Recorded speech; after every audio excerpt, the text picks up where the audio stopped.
So, tayo po ay magpapatuloy na sa second half ng ating paglalakbay sa mga aninag ng banal na misa sa Lumang Tipan.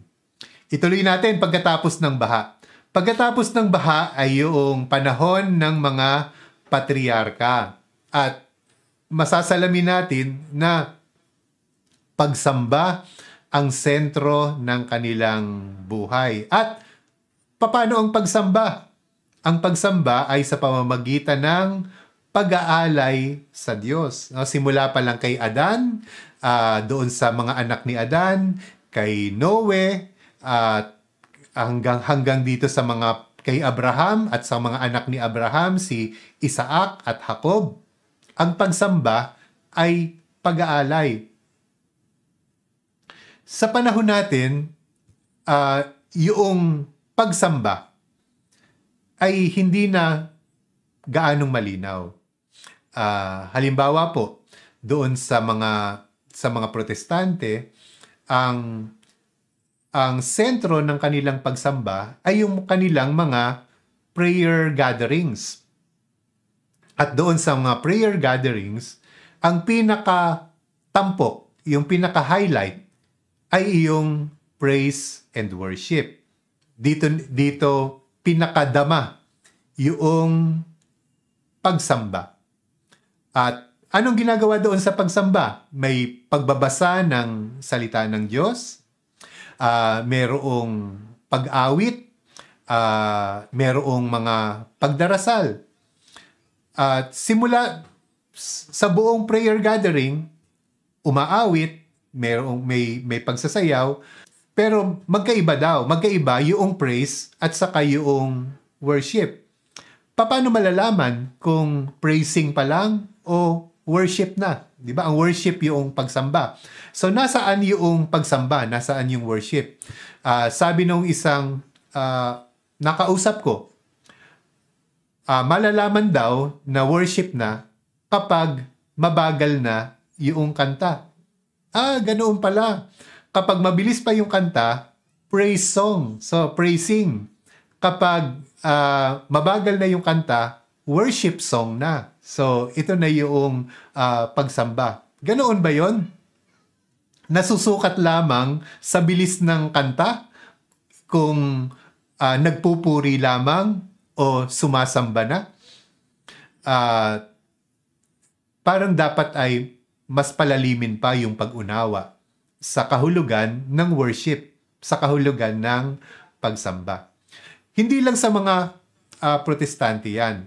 Maging sa ating mga Katoliko, hindi na rin gaanong malinaw yung kahulugan ng pagsamba. Dito sa amin ay maraming mga deboto ang mahal na poon. Merong isang chapel dito na maraming deboto. Ito yung chapel ng Santo Enchero. Ang tawag dito sa amin ay Mahal na Senyor. At marami sa mga kababayan ko sa Nabotas, mga Naboteño, ang nagdidibusyon, dumadalaw sa Mahal na Senyor, lalo na kapag araw ng Biyernes. Sila ay dadalaw para humalik at magdasal doon sa imahen ng Santo Enchero na tinatawag na Mahal na Senyor. Ang tawag nila doon sa pagdalaw at paghalik ay simba. Kaya kapag may kakilala ko nakasalubong, saan ka galing? Nagsimba. Biyernes hindi linggo Kaya saan ka nagsimba? Sa Mahal na Senyor. Okay, kailangan ko pang linawin. Hindi iyon simba. Yun ay pananalangin at pagdalaw lamang. Kasi ang pagsisimba ay ang ating ritual ng pagsamba. Yung hindi ko po sinasabi na masama. Hindi po masama yung prayer gatherings. Hindi masama yung paghalik sa imahe ng poon. Lahat po yan ay nakakatulong para lumago ang ating pananampalataya. Subalit, mali na sabihin na ang pag-awit, ang prayer gatherings, in itself ay pagsamba. Mali na sabihin na yung pagdalaw sa puon, yung paghalik at pananalangin ay pagsamba. Dahil kung titingnan po natin yung orihinal na pagsamba at yung pagsamba sa Biblia, ang orihinal na pagsamba ay pag-aalay sa Diyos. Sacrifice ang original na worship. Kaya sa buong Biblia, kapag pagsamba, palaging mayroong pag-aalay. Sa lumang tipan, hayop ang iniaalay. Baka, kambing, tupa. Iniaalay para sa Diyos. Sa bagong tipan, itinigil yung pag-aalay ng mga hayop dahil mayroong mas dakilang pag-aalay. Ang pag-aalay ng ating Panginoon ng kanyang buhay para sa kaligtasan natin. Kaya kung sa lumang tipan, kordero ang iniaalay, sa bagong tipan, ang iniaalay ay ang kordero ng Diyos. No? Sacrifice. Yan ang pagsimba. Sa Biblia, worship is always sacrificial. Ang nangunguna sa pag-aalay ay Ama. Dahil noong una po, bago po yung panahon ng mga pari, ang original na pari ay yung mga tatay. Bawat pamilya may pari. Ang tatay sa pamilya, siya po yung punong pari ng pamilya. So, ang mga ama po ang punong pari. Katuwang ng ama, yung panganay na anak. So, ang umaasiste sa ama, sa pag-aalay sa Diyos, sa kanilang pagsamba, ay yung panganay na anak. At pagdating ng panahon, ay isasalin ng ama doon sa panganay na anak yung tungkulin ng pagiging punong pari. Paano niya yung sinasalin? Sa pamamagitan ng pagbabasbas. Kaya isa pang mahalaga nating makikita sa mga panahon ng mga patriarka, yung kahalagahan noong pagbibigay ng basbas ng ama. Pinakahihintay at talagang minsan pinag-aawayan pa nga kung sino sa mga anak na lalaki ang makakatanggap ng basbas ng ama. Kasi kalakip noong pagtanggap ng basbas ng ama ay yung pagsalin ng tungkulin ng pagiging punong pari. Sa Genesis din, sa chapter 14, ay mababasa natin yung kwento ng pag-aalay ni Melchizedek. Sa Biblia, si Melchizedek ang unang ipinakilala na Kohen. Kohen po, ang ibig sabihin ay pari. Bago si Melchizedek, ang punong pari kasi, hindi ginamit yung word na punong pari, pero ang namumuno sa pag-aalay, yung tungkulin ng pagiging punong pari, ay sa mga tatay. Pero doon sa Genesis chapter 14, merong ipinakilala na isang Kohen, isang pari. At hindi lang siya pari, dahil pinakilala rin siya bilang hari ng Salem. Pangalawang pagkakaiba, yung pag-aalay ni Melchizedek. Dahil ang pag-aalay ni Melchizedek, nung magtagpo sila ni Abraham, ay hindi hayop. Naghandog si Melchizedek ng tinapay at alak. Binasbasan ni Melchizedek yung tinapay at alak at inihandog iyon sa Diyos. Pamilyar ba?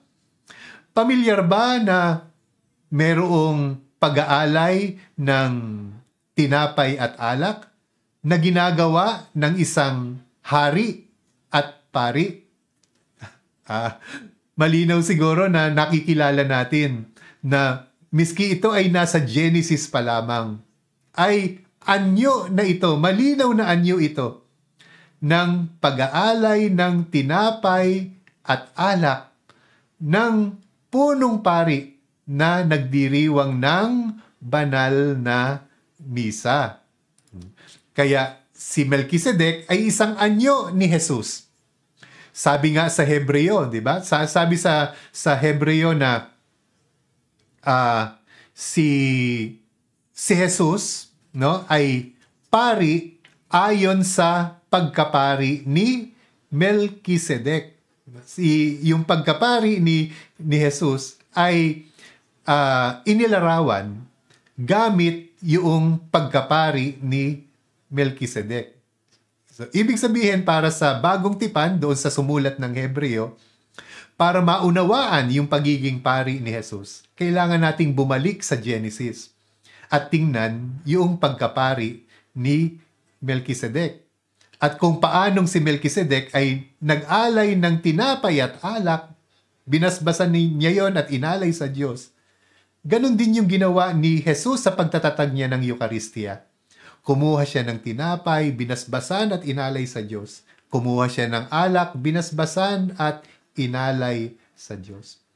At iyon pa rin ang ginagawa ni Jesus sa harapan natin kapag tayo ay nagsisimba. Amen. Tuloy po natin. Panahon na ni Moises. Dumami ng dumami yung bayan ng Diyos. Nakilala sila bilang mga Israelita, pero sila ay naging alipin doon sa Ehipto. Palalayain sila ng Diyos. At ano ang pamamaraan ng Diyos para sila ay makalaya? Ritual. Paano ang instruction na binigay ng Diyos para sa kanilang pagpapalaya? Una, pipili sila ng isang batang kordero. Kailangan daw na yung pipiliin na kordero. Ang kordero po ay isang batang tupa. Yung kordero dapat ay isang taong gulang. Ibig sabihin, pag isang taong gulang, kasibulan ng noong kordero.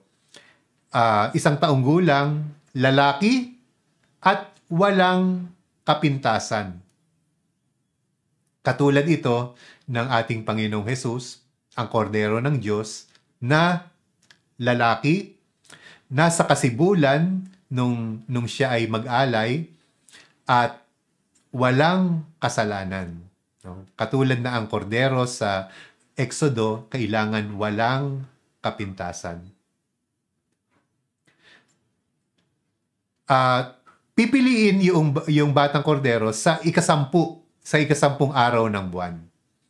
Aalagaan iyon hanggang sa ika-14 na araw.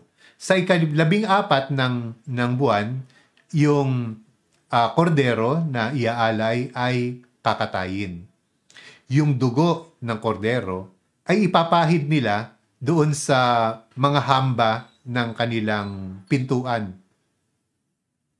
Pagkatapos ay ililitsyo nila yung kordero at pagsasaluhan kasama ang tinapay na walang lebadura.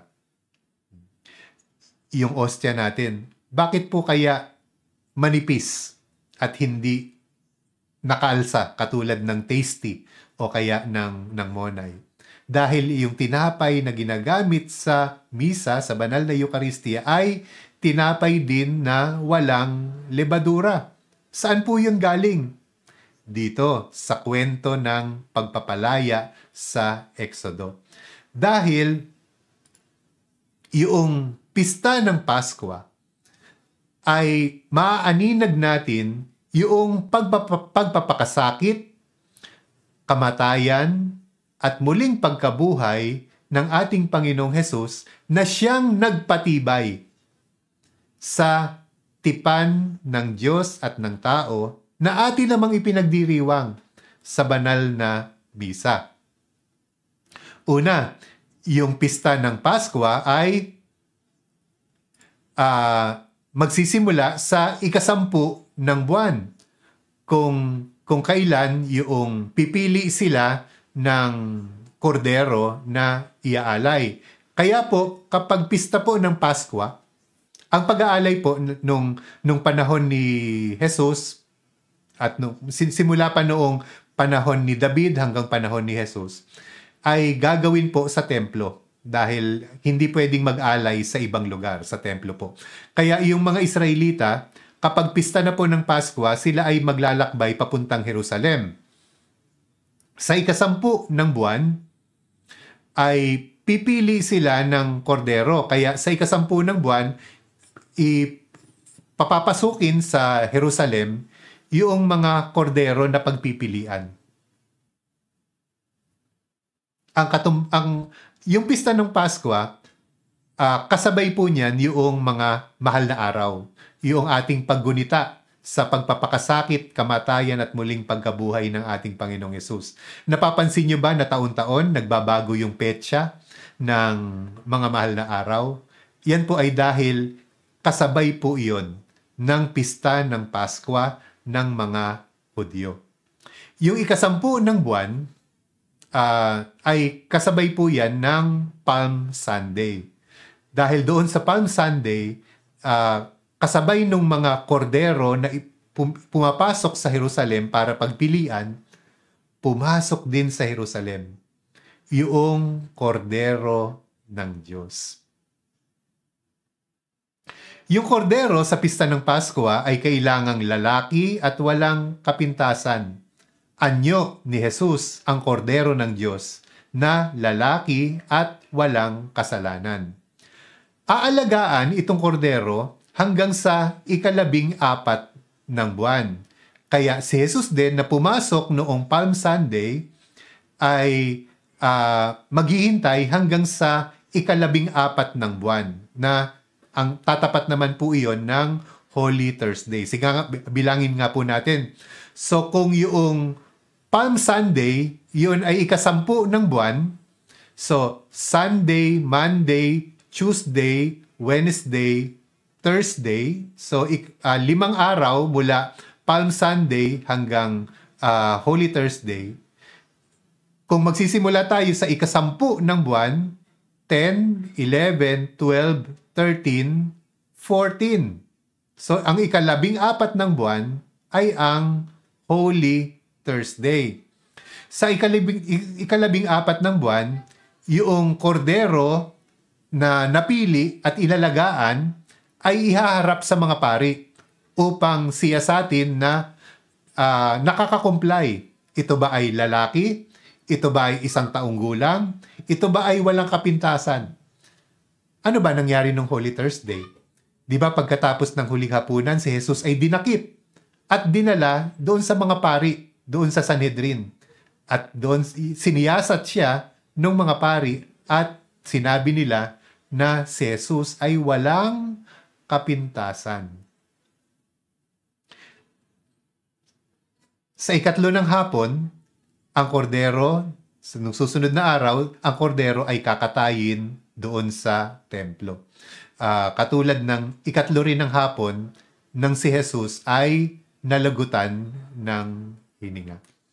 Kaya malinaw na yung pista ng Pasko ay siya pa ring anyo noong pagpapakasakit at kamatayan ng ating Panginoong Hesus na ating pinagdiriwang sa mga mahal na maaraw. At sa mga susunod pang session, pag pinag-aaralan na po natin yung mga bahagi ng misa, alam niyo po ba? Sa misa, syempre sa misa nandoon si Jesus, ang kordero ng Diyos. Malinaw yan. Pero sa misa ba nandoon ang Palm Sunday? Yes. Hindi ko pa sasabihin ngayon, abangan niyo po sa mga susunod na session, merong Palm Sunday sa misa. Meron bang Holy Thursday? Siyempre naman, Last Supper, malinaw na yon, malinaw sa atin yon. At nasaan sa misa? Yung ika-3 ng hapon, yung kamatayan ni Jesus. Yan at iba pa, abangan po ninyo yan at ituturo sa atin yan kapag pinag-aaralan na natin yung mga bahagi ng misa. So sa pamamagitan nitong ritual na ito, ay nakalaya nga yung bayan ng Diyos. nagtungo sila doon sa bundok ng Sinai para makipagtipan sa kay Yahweh, ang Diyos. At doon sa Exodo chapter 24, ay kanilang pinagtibay yung tipan nila sa Diyos. Yung description, kung babasahin po natin yung Exodo chapter 24, basahin niyo po. Marami tayong makikilala na anyo ng banal na misa. Una, yung pagpapatibay ng tipan ay naganap sa isang bundok. Sinimulan yung kwento sa chapter 24 nang si Moises kasama yung 70 elders ay aakyat doon sa bundok. Pero tanging si Moises lamang ang aakyat doon sa pinakatuktok. Sa banal na misa, paano sinisimulan? Sa prosesyon, di ba? Yung punong pari na kumakatawan kay Jesus, siya yung pinakatampok doon sa prosesyon. Kasama niya yung mga ministro na may gampanin doon sa banal na misa. Pero ang tanging aakyat hanggang doon sa altar ay yung priest celebrant lamang na kumakatawan kay Jesus. Pansinin din natin na yung sanktuaryo ay karaniwang elevated. Aakyat ka papunta sa sanktuaryo.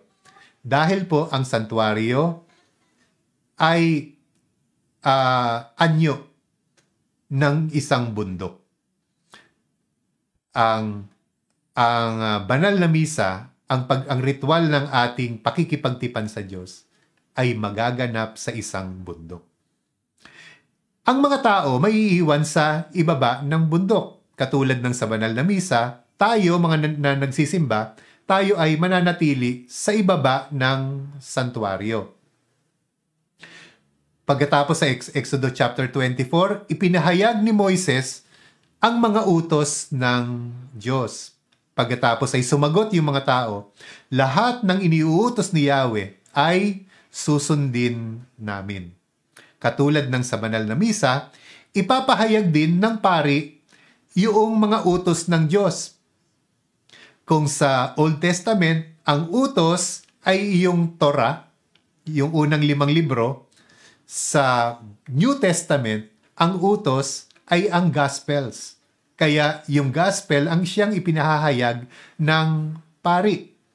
At pagkatapos ipahayag iyon at ipaliwanag, sasagot naman tayo.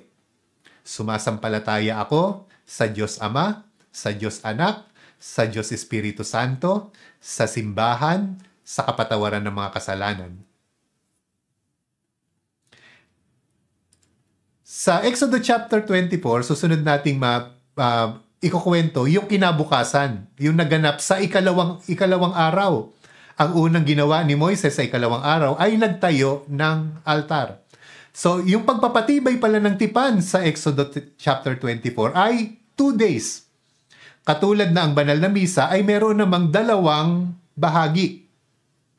Yung first part, yun yung doon pinapahayag yung salita ng Diyos. Katulad ang first day naman nung pagpapatibay ay pagpapahayag ng mga utos ng Diyos.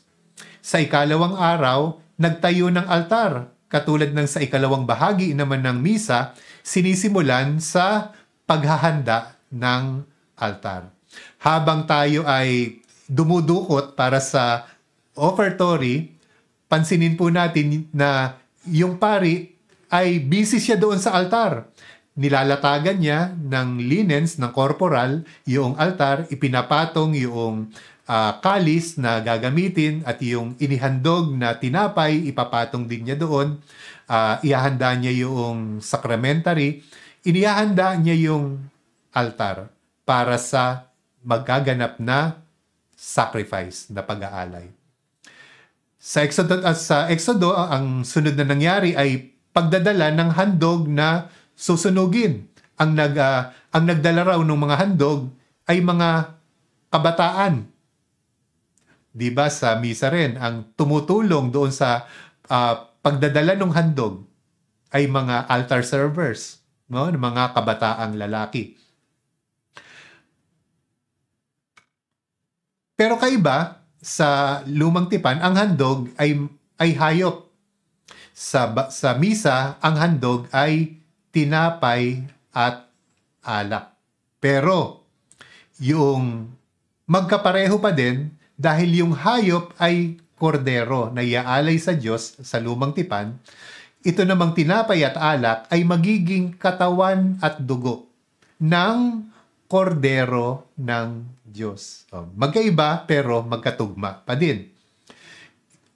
Yung dugo nung susunugin ay sinalok, kalahati ay ibinuhos doon sa altar, at ang kalahati ay iwinisik sa tao. Katulad ng sa misa, yung dugo ng ating Panginoong Hesukristo ay nabuhos din doon sa altar ng krus na siyang nagpatibay ng tipan na ating pinagdiriwang sa misa.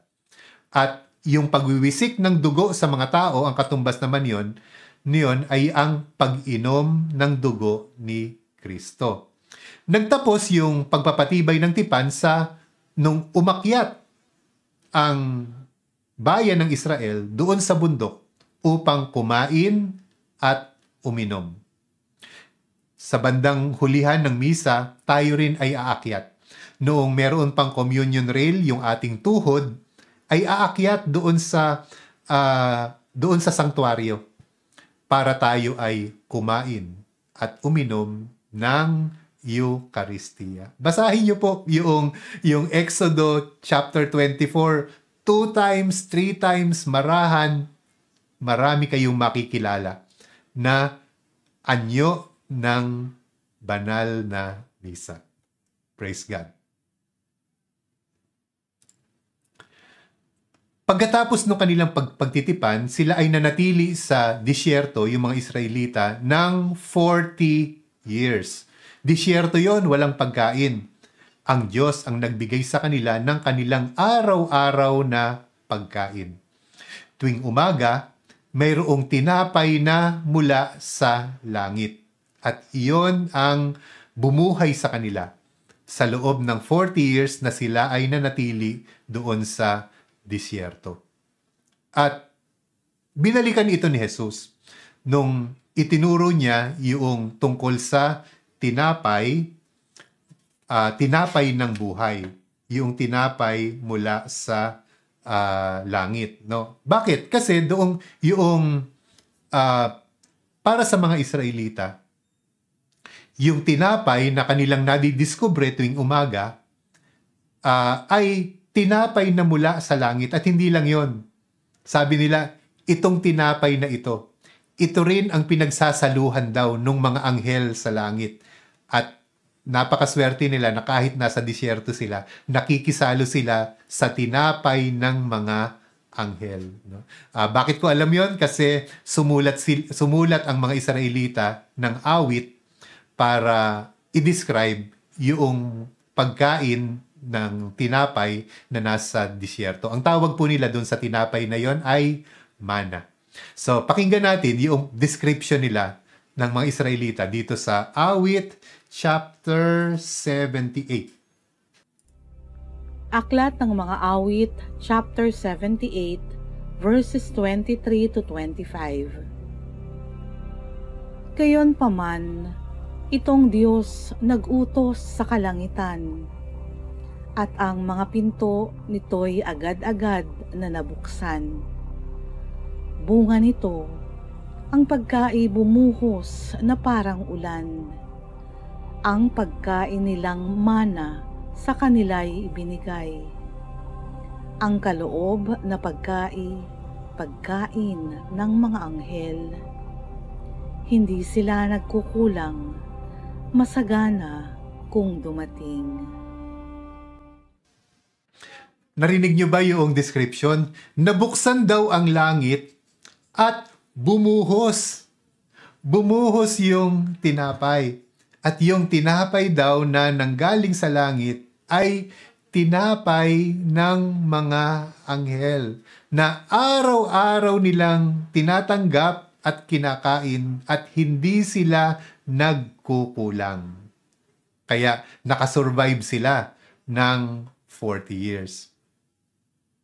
Kaya binalikan ito ni Jesus doon sa kanyang Bread of Life Discourse sa Ebanghelyo ni San Juan, chapter 6, na ito raw yung mayroon siyang ibibigay na makalangit na tinapay. At mahalaga na kainin itong tinapay na ito. Dahil para kay Jesus, ang ibibigay niya ay tinapay ng buhay. So merong tinapay na bababa mula sa langit na magbibigay ng buhay. Nagtanungan yung mga tao, ibigay po ninyo sa amin itong tinapay na ito, yung makalangit na tinapay na magbibigay ng buhay. Excited sila kasi pinag-aaralan nila yung tungkol sa mana, yung tinatanggap na makalangit na tinapay nung kanilang mga ninuno. Gusto nilang makatanggap muli nung makalangit na tinapay araw-araw upang katulad nung mga Israelita sa disyerto, hindi sila magkukulang sa tinapay. Pero sabi ni Jesus, ako ang tinapay ng buhay. Siya na nasa kanilang harapan, siya yung tinapay na mula sa langit at ibibigay sa kanila para kanilang kainin. Pakinggan po natin yung bahagi ng itinuro ni Jesus tungkol sa tinapay ng buhay. San Juan, chapter 6, verses 48 to 51. Ako ang tinapay ng buhay. Kumain ng mana ang inyong mga ninuno nang sila'y nasa ilang, ngunit sila'y namatay. Narito ang tinapay na bumaba mula sa langit upang ang sino mang kumain nito ay hindi na mamatay. Ako nga ang tinapay na nagbibigay buhay na bumaba mula sa langit. Mabubuhay magpakailanman ang sino mang kumain ng tinapay na ito. At ang tinapay na ibibigay ko upang mabuhay ang sanlibutan ay ang aking laman. Narinig po ninyo? Mabubuhay magpakailanman ang kakain ng tinapay na ito at ang tinapay na iyon na ibibigay niya ay ang kanyang laman, ang kanyang katawan. Ipinagdiinan pa ni Jesus yon ng kanyang sabihin, malibang kainin ninyo ang laman ng anak ng tao at inumin ang kanyang dugo, hindi kayo magkakaroon ng buhay. Buhay pala yung pinag-uusapan dito. Kailangan pala na kainin natin yung laman ng anak ng tao. Kailangan pala na inumin natin yung kanyang dugo. Kung hindi, hindi tayo magkakaroon ng buhay. Kaya pala, napakahalaga ang pagsisimba. Napakahalaga na tayo ay nakikisalo sa ostia na tinapay na naging katawan ni Jesus at sa alak na naging dugo ni Jesus. Nagpatuloy yung pag-aalay ng hayop doon sa panahon ng kaharian ni David. Araw-araw doon sa templo ay nag-aalay sila ng kordero, baka o kaya kambing. May dalawang uri ng pag-aalay. Yung tinatawag na ola, ito yung alay na sinusunog, at meron ding hatat na bayad sala. Ang bayad sala ay pwedeng baka, pwedeng kambing, pwedeng tupa, o pwede ring ibon. Kung maalala po ninyo, di ba yung mga magulang ni Jesus, noong sanggol si Jesus, ay naghandog sila nung hatat.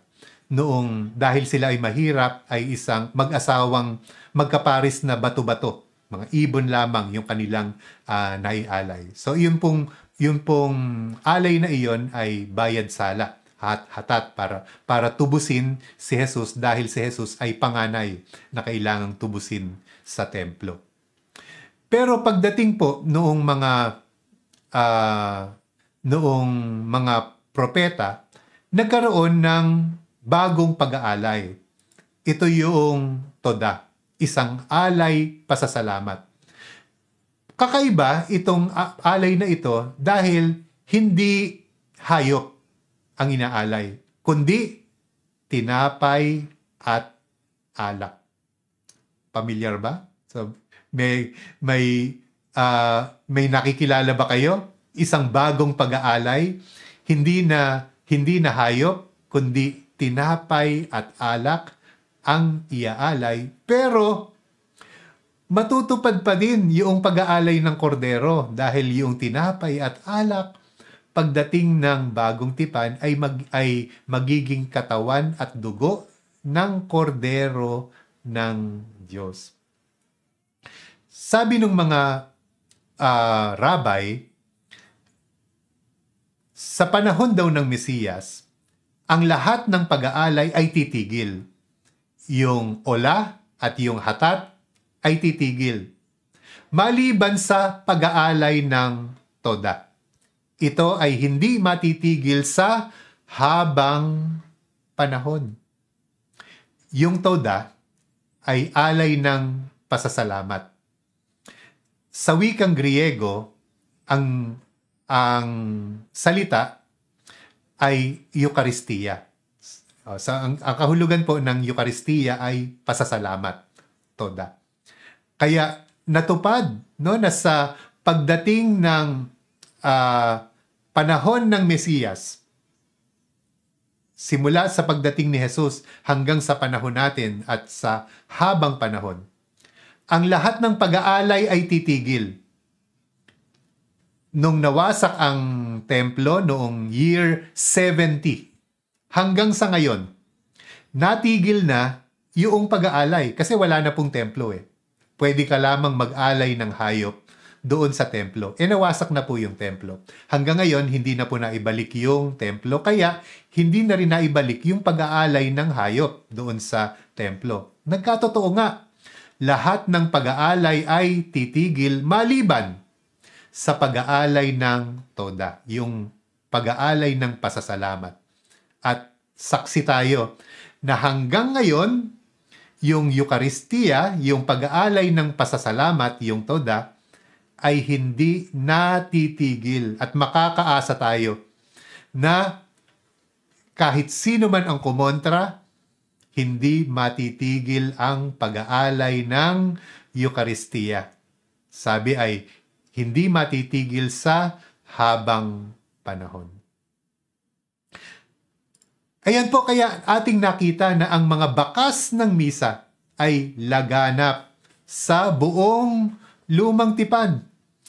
Natuklasan natin na merong pari, merong simbahan, merong tinapay at alak, merong pagpapahayag ng salita ng Diyos, merong pagwiwisik ng dugo, at merong komunyon, pakikibahagi.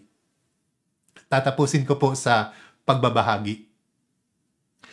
Alam niyo po dati, nung hindi ko pa nauunawaan ang kahulugan sa Biblia ng misa, ang akala ko, yung misa na din pinagdiriwang natin ay imbensyon ng simbahan. Dinisenyo ng mga obispo para maging anyo ng ating pagtitipon para manalangin sa Diyos, maglaan ng oras para sa Diyos. Kaya akala ko ay inimbento lamang ng simbahan yung mga nagaganap sa misa. Pero dito sa ating mga napag-aralan, natuklasan ko na ang misa na meron tayo ngayon ay may malalim na ugat. Nakaugat pala ito simula pa sa Genesis noong na ang namumuno ay isang punong pari simula pa lang kay Adan. Kaya pala tayo ay nagtutungo sa isang simbahan dahil ito pala ay larawan ng barko ng kaligtasan. Kaya pala nag-aalay ng tinapay at alak sa misa. Dahil simula pa lang sa Genesis ay may pag-aalay na ng tinapay at alak na hindi matatapos panghabang panahon. Kaya pala pinapahayag ang salita ng Diyos dahil simula pa lang nung panahon ni Moises, ang pagtitipan sinisimulan sa unang bahagi sa pagpapahayag ng salita ng Diyos. Kaya pala merong pag-inom ng alak na naging dugo. Dahil sa lumang tipan, ang pagliligtas ay sa pamamagitan ng pagwiwisik at pagmamarka ng dugo.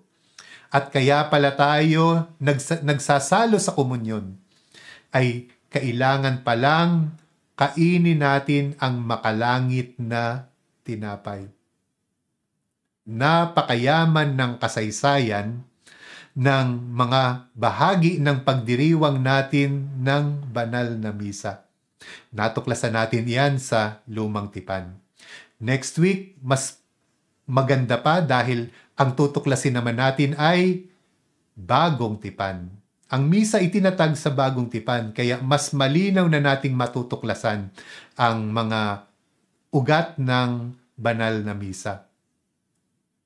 Yan ang ating aabangan sa pagpapatuloy ng ating pag-aaral sa Lakbay Misa, ang Biblia at ang Misa.